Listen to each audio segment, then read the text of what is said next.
Salam sejahtera, salam damai, dan selamat bertemu kembali di program Randau Kehidupan, di mana kita akan berbincang bersama-sama. Dan topik yang akan kita bincangkan hari ini ialah akar kegelisahan. Bagi Anda yang pertama kali menonton program ini, selamat datang ke program Randau Kehidupan. Saya, Edelin Don Masilon, akan menjadi host Anda. Dan saya sangat gembira hari ini karena bersama-sama saya di sini adalah para panel yang sudah setia melayani kita. Kita ada Pastor Gerard, beliau sedang merupakan pensyarah di Asia Pacific International University di bawah Faculty of Religious Studies. Dan seterusnya Pastor Brian, beliau sedang melayani di Hope Channel Asia Tenggara. Dan panel yang terakhir ialah Pastor Minsun yang sedang menuntut ilmu di Asia Pacific International University. Baiklah, saya pasti para panel sudah bersedia untuk mengungsikan buah pikiran, dan juga saya pasti para penonton sekalian sudah tidak sabar-sabar untuk mendengar perbincangan hari ini. Tapi sebelum itu, marilah kita berdoa, dan saya minta Pastor Brian untuk doa pembuka. Mari kita bersatu dalam doa. Tuhan Bapa di surga, sekali lagi Tuhan, hati kami dipenuhi dengan sukacita dan kesyukuran karena Tuhan sudah menjaga, memelihara kami sepanjang hari, sepanjang minggu, sehingga pada saat ini Tuhan kami sekali lagi dapat bergabung untuk belajar firman Tuhan bersama-sama. Kami mohon kiranya kuasa Roh Kudus Tuhan akan dicurahkan kepada setiap kami, menuntun pikiran dan hati kami, sewaktu kami akan mempelajari kebenaran-Mu. Semoga kami akan dibawa dekat dengan Tuhan, didorong untuk menerima kebenaran Tuhan dan menghidupkan kebenaran Tuhan itu di dalam kehidupan pribadi kami. Tolong kami untuk lebih mengerti dan memahami melalui perbincangan kami pada kali ini. Kami serahkan waktu perbincangan dan pembelajaran firman Tuhan ini ke dalam tangan Tuhan, hanya dalam nama Yesus Kristus Tuhan dan Juru Selamat kami. Amin. Amin. Baiklah, saya percaya di dalam kehidupan ini ramai mencari damai. Mau mencari damai. Terutama sekali pada masa sekarang di mana kita dilanda dengan pandemik ini, banyak kegelisahan, kerisauan, tidak aman hati ya. Jadi saya percaya ramai mencari damai. Dan saya sentiasa terfikir, Yesus sumber damai. Dia sumber kehidupan, dia sumber segala-galanya lah kan. Jadi damai merupakan salah satunya yang kita boleh dapat dari Yesus, itu saya selalu terfikir. Tetapi mari kita buka di dalam Matius 10 ayat 34. Yesus mengatakan, "Jangan kamu menyangka bahwa aku datang untuk membawa damai di atas bumi. Aku datang bukan untuk membawa damai, melainkan pedang." Nah, tiba-tiba pula Yesus mengatakan, jangan kamu pikir saya datang untuk membawa damai. Apakah yang dimaksudkan dengan pernyataan di sini? Apakah yang Yesus maksudkan dengan pernyataan ini? Kita perlu melihat ayat yang ke-32 juga di sana. 32-33, sebab di sana memberikan kita konteks apa yang Yesus mau katakan ataupun Yesus maksudkan. Ayat 32, setiap orang yang mengakui aku di depan manusia, aku juga akan mengakuinya di depan Bapa-Ku yang di sorga. Tetapi barang siapa menyangkal aku di depan manusia, aku juga akan menyangkalnya di depan Bapa-Ku yang di sorga. Kemudian dia meneruskan, jangan menyangka bahwa aku datang untuk membawa damai di atas bumi. Aku datang bukan untuk membawa damai, melainkan pedang. Perkataan pedang itu merujuk kepada pemisahan dan juga ada konflik ya di sana. Itu penggunaan perkataan itu di Alkitab. Sebab aku datang untuk memisahkan orang dari ayahnya dan anak perempuan dari ibunya, menantu perempuan dari ibu mertuanya, dan musuh orang ialah orang-orang seisi rumahnya. Kemudian dia teruskan ayat 37 hingga 39 di mana ada konflik antara keluarga dan sebagainya. Tetapi ayat 38 di sana mengenai memikul salib Yesus, mengikut dia. Di sana, barang siapa tidak memikul salibnya dan mengikut aku, ia tidak layak bagiku. Barang siapa mempertahankan nyawanya, ia akan kehilangan nyawanya. Ayat 37, 38, 39 sebenarnya menjelaskan kepada kita apa yang dimaksudkan dia membawa pedang di sana. Dan dia berikan satu situasi memikul salib, kemudian yang mempertahankan nyawanya ganti kehilangan nyawanya, dan yang seterusnya kita melihat juga mengenai in general secara umumnya di sana sebagai satu kenyataan mengenai komitmen terhadap Tuhan, komitmen yang tidak berbelah bagi. Jadi apabila Yesus datang kepada sesiapa sahaja, ayat 32 itu menyatakan kepada kita, kamu harus mengakuinya di hadapan orang banyak, di hadapan manusia, tidak menyangkal dia. Tetapi bagaimana pula kalau dia harus mengakui itu di hadapan keluarganya, dengan orang yang dikasihinya? Adakah itu membawa damai antara dia dengan keluarga terdekatnya ataupun perpisahan? Jadi sana Yesus menyatakan ataupun present itu challenge of pemuridan, discipleship, mengikut dia, di mana satu-satu keputusan untuk mengikut Yesus itu akan membawa konflik kepada even kau punya keluarga terdekat pun. Itu sebab dia membawa pedang di sana dari konteks seperti itu. Ini bukan bermaksud yang dia membawa pedang dari segi di mana Yesus seperti yang biasa. Ada Kristen yang melihat bahwa ini adalah kenyataan di mana Yesus membenarkan peperangan. Bukan itu maksud dia, untuk membenarkan, bukan untuk membenarkan peperangan ataupun membawa senjata dan ada pertumbuhan darah, bukan itu maksud Yesus. Tapi di sini apabila kita berkomitmen terhadap Tuhan sepenuhnya dan kita tidak menyangkal dia di hadapan Bapa di surga, apabila kita sanggup memikul salib itu dan kita tidak mempertahankan kehidupan kita ganti dengan keluarga terdekat kita, maka di sana kita harus berhadapan dengan keputusan sebenarnya mengikut Yesus ataupun terpaksa akur dengan apa yang berlaku dengan keluarga. Dan ini sangat menjadi isu lah sebenarnya, terutama apabila kita berpikir mengenai penginjilan, mission dan penginjilan. Dan barangkali kita boleh lanjutkan perbincangan kita juga nanti barangkali lah, bagaimana isu penginjilan ini boleh dilihat di sini juga. Sebab di sini juga kita melihat kepada, kita melihat kepada akar kegelisahan, ini juga menjadi akar kegelisahan.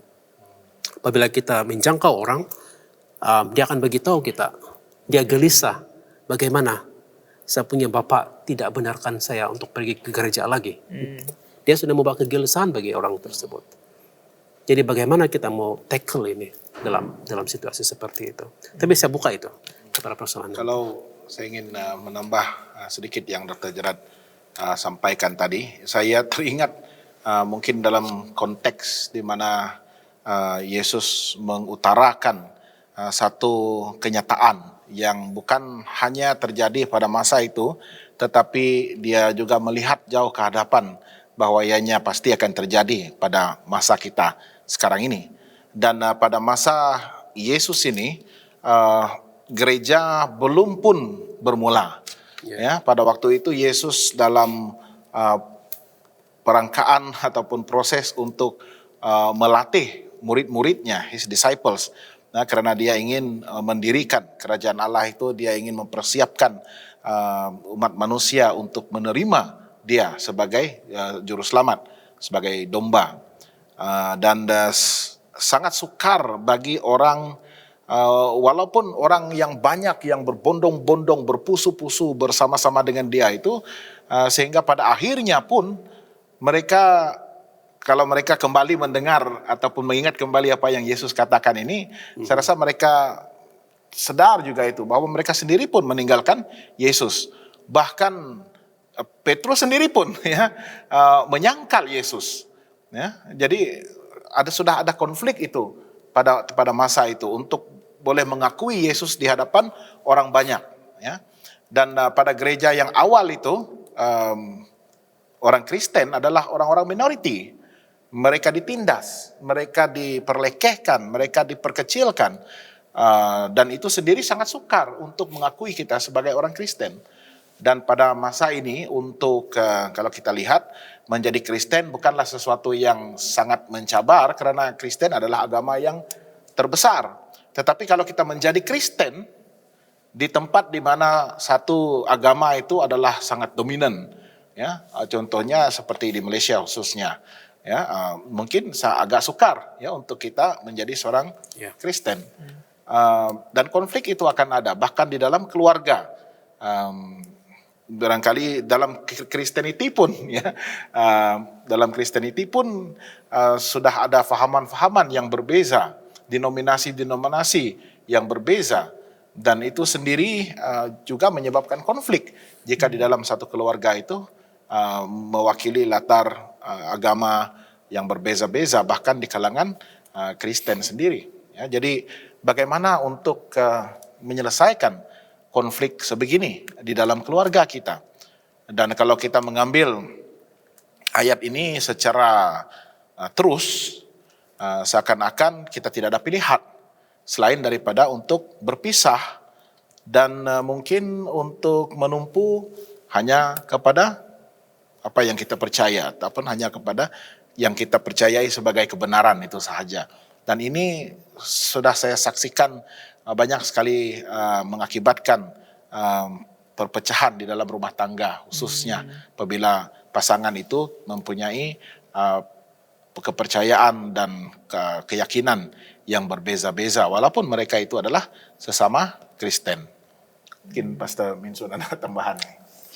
Iya, bila kita nampak ayat ini, mengikuti Kristus ada cabaran dia. Mungkin tidak berlaku dalam diri kita karena tidak ada cegahan ataupun tidak ada yang mencegah kita.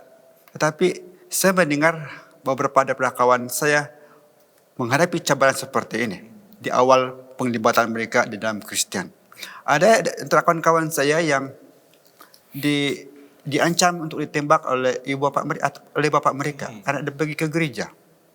Dan ini saya lihat yang dia mengambil satu keberanian untuk berpisah dengan bapak dia. Dan ada bapak yang tidak mengakui seorang anak karena dia menjadi seorang Kristen, karena meninggalkan kepercayaan yang menjadi asas kepercayaan turun-temurun keluarga itu. Jadi di sini yang saya lihat daripada soalan tadi, kita membicarakan damai sejahtera. Dan kenapa pula melibatkan pedang? Jadi yang saya lihat di sini adalah sungguh pun ada cabaran, ada pengorbanan ataupun ada harga yang harus kita bayar mengikut Yesus. Jikalau dia sudah memutuskan jiwanya untuk Yesus, dia damai dalam Yesus. Artinya pertaruhan dia adalah dia telah mendahulukan Yesus melebihi daripada keluarga dia. Ayat ini mengatakan kalau hal-hal lain itu lebih dahulu daripada saya tidak ada tempat dalam hidup kamu, kata ayat ini. Ya, kalau saya ringkaskan sedemikian. Jadi ada satu pengorbanan yang begitu sukar yang dilakukan oleh seseorang untuk mempertahankan iman dan kepercayaan dan keyakinan dia kepada apa yang dia percaya. Dan kepada saya secara pribadi, saya bersyukur karena saya tidak menghadapi cabaran seperti ini. Dan kepada kawan-kawan kita di luar sana, mereka ada harga. Mereka ada sesuatu yang mereka lakukan untuk mengikut Yesus. Dan ini bukan mudah. Memerlukan satu ketabahan, kekuatan, dan doa sokongan daripada orang-orang yang ada di belakang dia. Terima kasih Pastor. Memandangkan para panel semua adalah pastor dan saya pasti berpengalaman. Saya terpikir, pernahkah Anda merasa seperti mengikuti Yesus itu kamu perlu sacrifice keluarga? Saat-saat dimana kamu perlu memilih, dimana kamu ada konflik lah, Yesus dan keluarga. Saya percaya ini merupakan antara cabaran-cabaran yang begitu nyata sebagai seorang yang sudah membuat satu komitmen untuk menyerahkan dirinya sepenuhnya di dalam pelayanan Injil. Dan keutamaannya adalah Yesus dan juga amanat agung yang telah pun ditinggalkan Yesus untuk semua. Dan bagi mereka yang menyahut amanat itu untuk melakukannya secara sepenuh masa, itu merupakan satu cabaran yang begitu besar. Dan saya percaya semua kita sudah pun melaluinya, terutama sekali pada masa-masa awal pelayanan kita sebagai seorang penginjil ataupun sebagai seorang pendeta. 5 tahun yang pertama itu merupakan masa di mana sangat sukar ya, secara pribadi bagi saya sangat sukar, karena pada masa itu saya sudah pun berumah tangga dan saya mempunyai seorang anak kecil. Dan selepas 3 tahun melayani, saya melanjutkan pelajaran di Mission College ataupun nama terdahulu bagi Asia Pacific International University bersama dengan Dr. Gerard pada masa itu, dan cabarannya begitu besar ya. Antara yang menjadi pendorong kepada kita untuk tetap ya mengekalkan komitmen kita itu adalah kebergantungan penuh. Ya, itu sahaja yang saya percaya menjadi satu pemangkin, satu pembakar semangat untuk meneruskan walau apapun ya yang terjadi. Itu yang Yesus katakan sebagai memikul salib. Ya, ada sesuatu yang kita kena bayar sepanjang perjalanan menuju kemuliaan itu. Ya, Yesus melaluinya yang sama. Sebelum kemuliaan dia ada, you have to have that what they call the cross experience. Ya, sebelum surga itu pasti ada cross experience, pengalaman salib itu. Dan pengalaman salib itu mungkin berbeza bagi setiap orang ya. Mungkin Pastor Minsun ada pengalaman salibnya sendiri, Pastor Gerard dan saya sendiri ya. Tetapi apa yang penting adalah untuk bergantung penuh dan percaya bahwa ini adalah satu ketetapan, satu tekad, satu laluan yang kamu sudah percaya bahwa pengakhirannya sudah nyata. Kau sudah boleh melihat ya bahwa inilah yang akan berakhir dengan satu kemuliaan. Ya, apabila semuanya ini selesai, saya gembira, saya bersukacita karena menjadi sebahagian daripada proses itu ya, untuk kemuliaan Tuhan dinyatakan bagi kedatangan Yesus Kristus yang kedua kali yang menjadi kemuncak kepada pelayanan dan penginjilan kita itu. Satu hari nanti kita akan merasa puas. Ya, sekarang pun sudah puas ya, karena kita sudah melihat buah-buah daripada pelayanan penginjilan kita itu. Walaupun pada ketikanya harus melibatkan konflik-konflik kecil di antara suami istri dan juga dengan anak-anak ya. Tetapi syukur pada Tuhan, selepas 5 tahun itu apabila anak-anak sudah semakin dewasa, semakin besar, maka segala-galanya sudah berjalan dengan lebih baik daripada sebelumnya, sehinggalah sekarang sudah saya rasa 22 tahun dalam penginjilan, dalam pelayanan Injil. Terima kasih Pastor Brian. Ada satu yang menarik tadi disebut oleh Pastor Brian, dan saya terpikir sepertinya kalau di dalam pelayanan memang akan melalui kegelisahan. Dan kita tahu pelayanan ini bukan sahaja kepada pastor-pastor ya. Semua yang mengatakan dia mengikuti Yesus, Semua murid. ya semua murid Yesus harus melakukan pelayanan. Jadi maksudnya orang-orang Kristen ini mau tidak mau memang akan melalui kegelisahan. Ya. Jadi bagi orang-orang Kristen, bagaimana kita boleh terus kuat di dalam iman kita semasa kita melalui kegelisahan ini? Saya rasa beban ini selalu di mana-mana, selalu mengekori kita. Jadi terserahlah kepada kita bagaimana kita menguasai stres, beban, kegelisahan itu menyerang kita. Karena kita lah yang menakluki kegelisahan itu. Dengan kuasa mana kita ingin menggunakannya itu terserah kepada kita. Kalau kita melihat Yesus sebagai Tuhan kita yang memberikan kita kemenangan, kekuatan, kuasa untuk menaklukkan semua cabaran, beban sewaktu kita ingin melakukan pekerjaan ataupun pelayanan Tuhan. Kepada saya, kita dedikasikan masa kita kepada Tuhan. Sudah pasti Tuhan melihat pengorbanan-pengorbanan yang kita lakukan. Dan saya yakin Tuhan tidak akan membiarkan begitu saja apa yang kita lihat, apa yang kita buat itu kepada dia, sudah pasti ada ganjaran yang lebih daripada apa yang kita jangkakan. Kadang-kadang kita ini menuntut sesuatu yang berlebih-lebihan dari Tuhan. Kadang-kadang. Tetapi kita harus ingat bahwa setiap imbuhan ataupun setiap imbalan itu ada di hadapan kehidupan kita. Mungkin kita tidak melihat dengan serta-merta, tetapi kita mesti yakin dengan janji Tuhan. Janji Tuhan tidak pernah gagal. Amin. Terima kasih. Memandangkan kita berbincang mengenai akar kegelisahan, saya terpikir biasanya kalau kita mengejar uang atau kekayaan, itu juga akan membuatkan kita gelisah. Ya, dan memang betul bagi even for Christian, orang-orang Kristen harus ada sedikit uang untuk survive, betul atau tidak.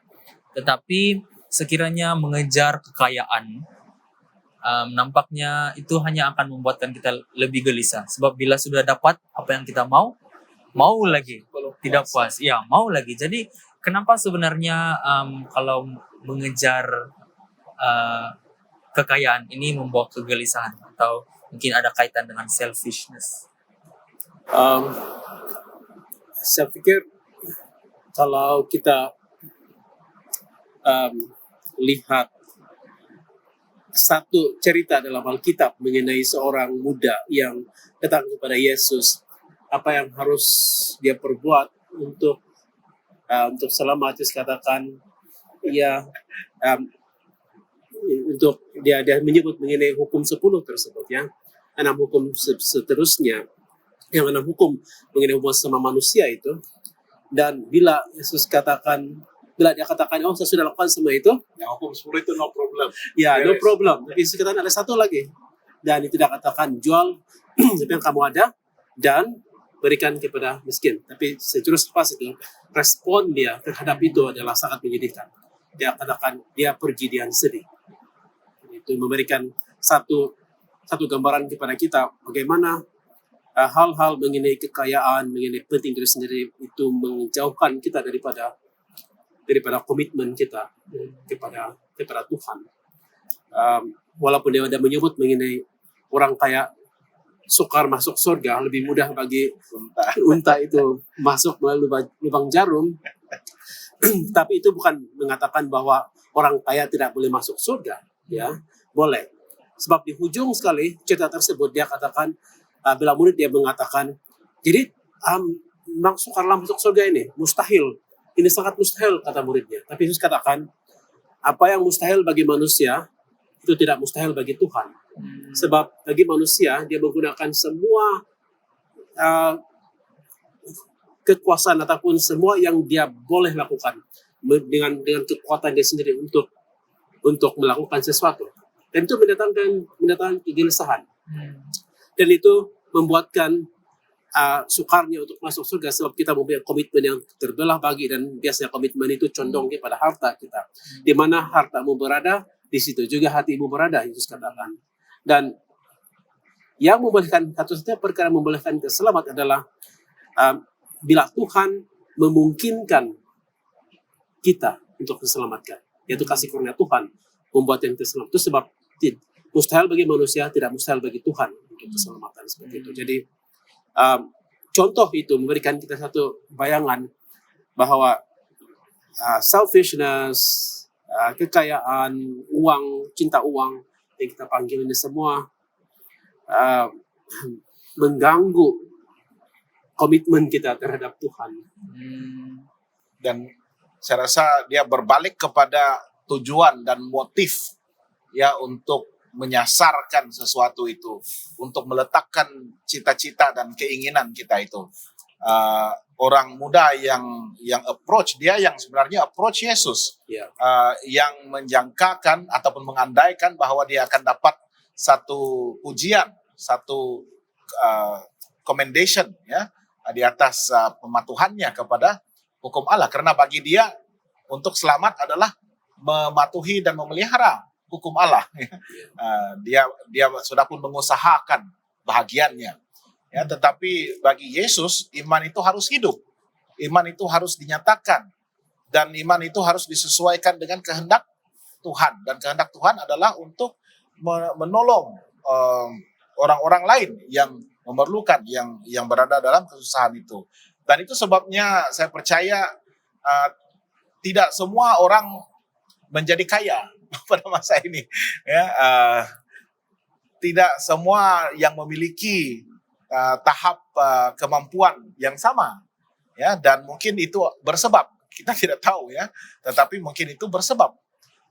Dan orang-orang yang diberkati ini yang lebih mampu untuk memiliki lebih daripada orang lain itu, mereka mempunyai tanggung jawab yang besar sebenarnya, ya, untuk boleh membawa satu perubahan, untuk boleh menaikkan martabat, ya, community dan masyarakat di sekitarnya. Dan mereka ini sangat diperlukan, bahkan di dalam pelayanan, di dalam gereja, mereka ini sangat diperlukan.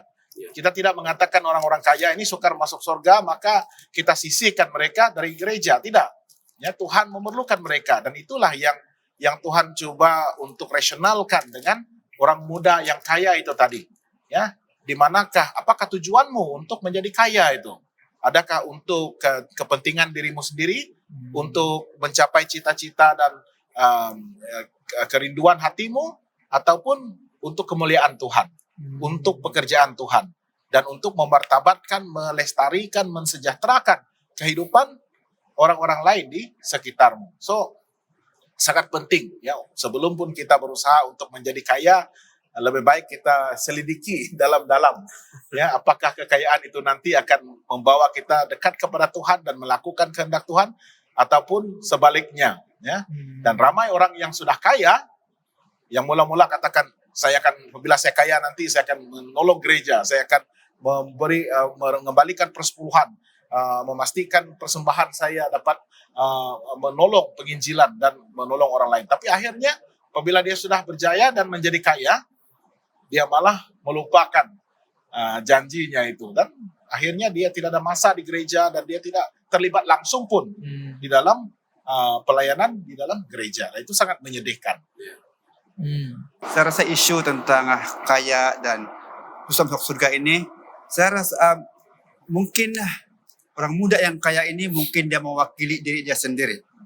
Sebab saya percaya masih juga ada orang kaya yang murah hati, tidak sombong, dan sanggup menolong menggunakan kekayaan dia untuk membesarkan pekerjaan dan membantu mission-mission kita di seluruh dunia.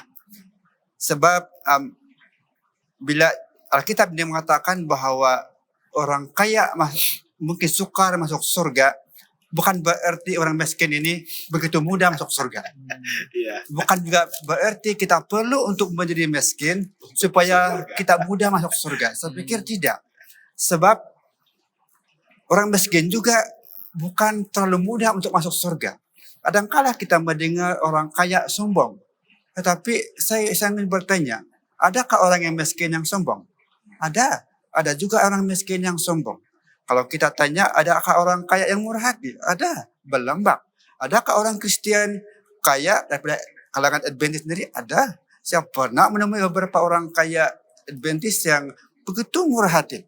Dan bagi saya pribadi, saya pernah tertolong oleh orang-orang kaya ini. Tetapi inilah kita ini selalu bukan itu saja. Kalau kita nampak orang yang sedikit handsome, dia sombong, tapi handsome dia bilang. Saya pikir tidak.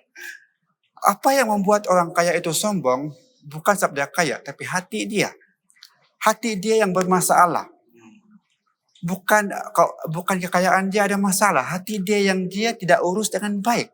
Sehingga kekayaan itu telah menjerat diri dia dan membuat dia terpisah daripada kebenaran ataupun Tuhan.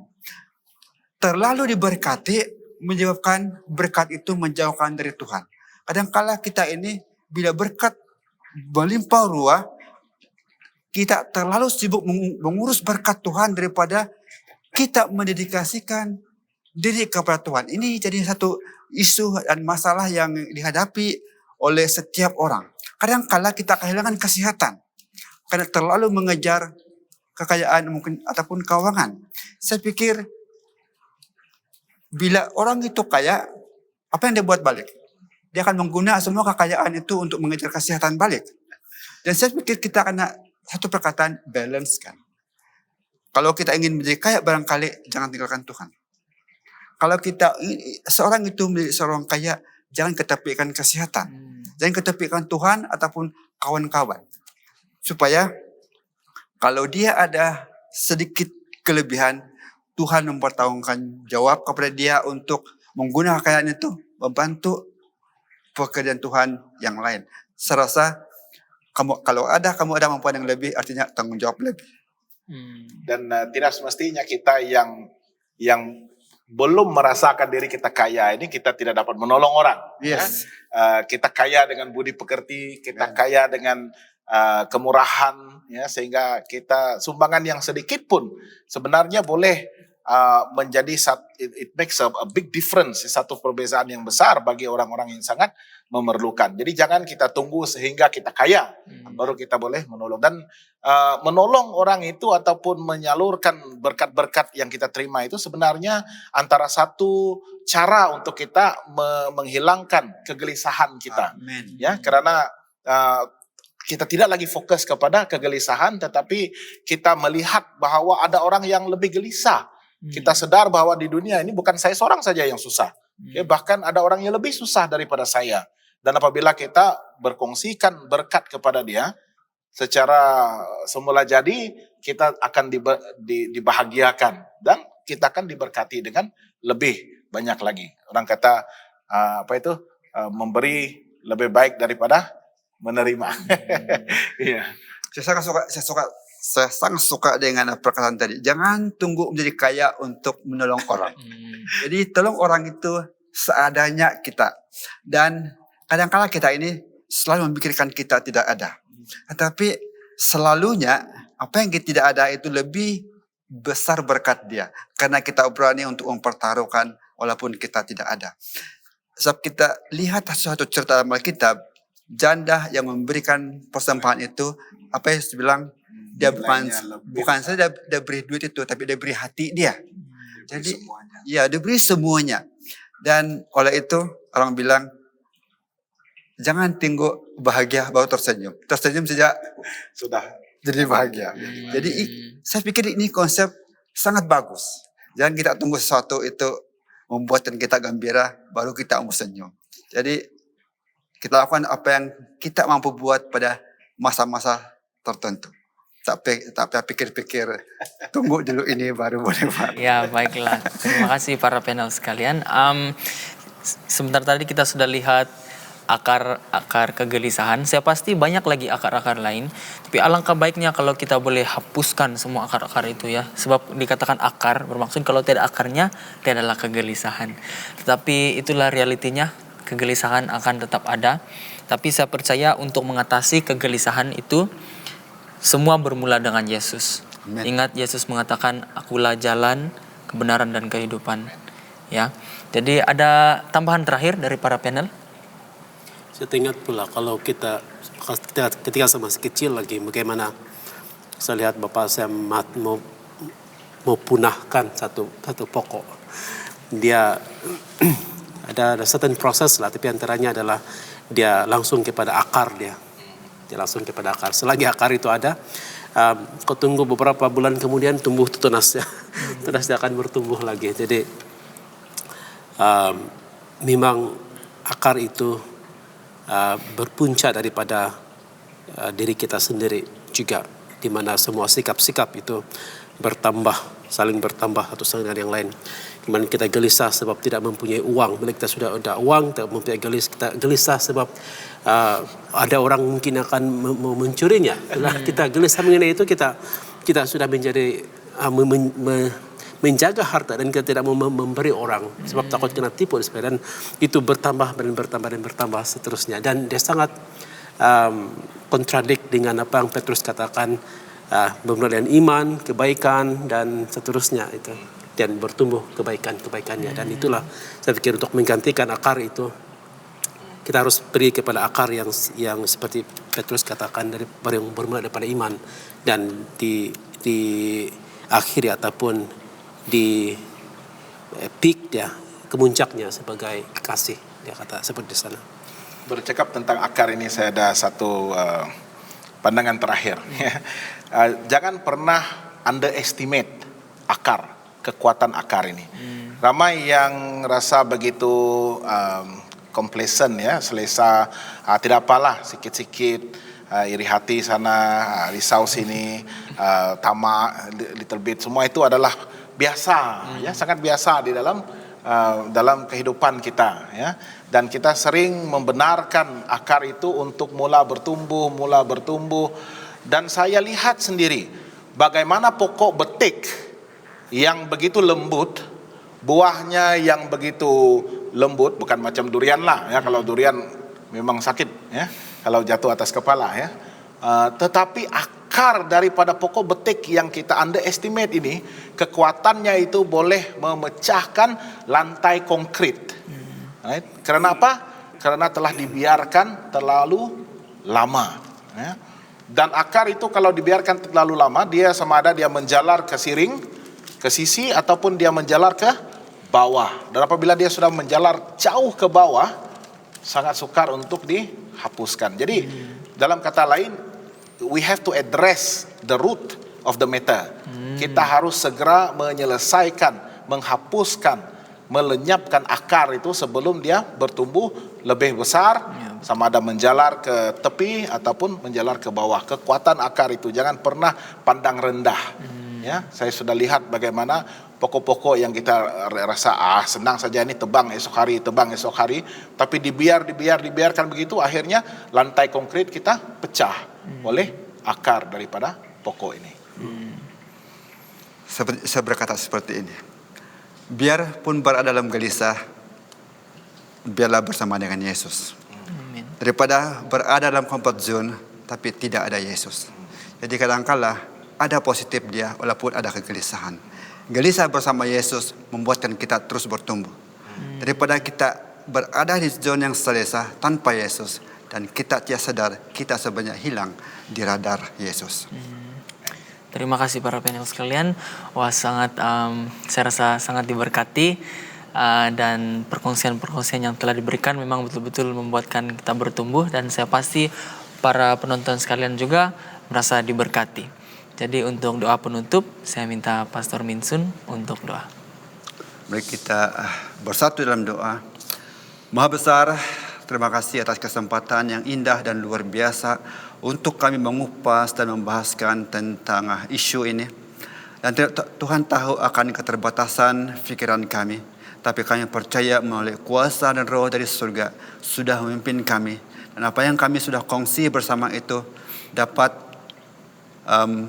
mendorong antara satu dan yang lain untuk kami terus bertumbuh di sebalik setiap situasi yang sukar kami jangkakan. Demikian juga Tuhan, di tengah-tengah COVID-19 ini yang sudah menjadi sumber kegelisahan dan ketakutan kami, baik di seluruh dunia, khususnya di Malaysia dan juga di Thai. Kami serahkan situasi ini ke dalam tangan-Mu. Walaupun kami berada di situasi ini, biarlah kami berada bersama-sama dengan Yesus. Oh Tuhan, terima kasih karena Engkau telah membagikan berkat ini kepada kami dan kepada para pendengar kami, walaupun di mana mereka berada pada waktu ini. Kami menyerahkan doa ini melalui Yesus Kristus, nama yang agung, nama yang ajaib. Amin. Amin. Baiklah, terima kasih para panel sekalian. Sekali lagi terima kasih kepada para penonton karena telah bersama-sama kami dalam episode kali ini, Randau Kehidupan, di mana kita telah membincangkan akar kegelisahan. Sampai jumpa lagi di episode yang seterusnya. Saya Edi Lindon Masilon, host Anda, mengucapkan sekian dan Tuhan memberkati.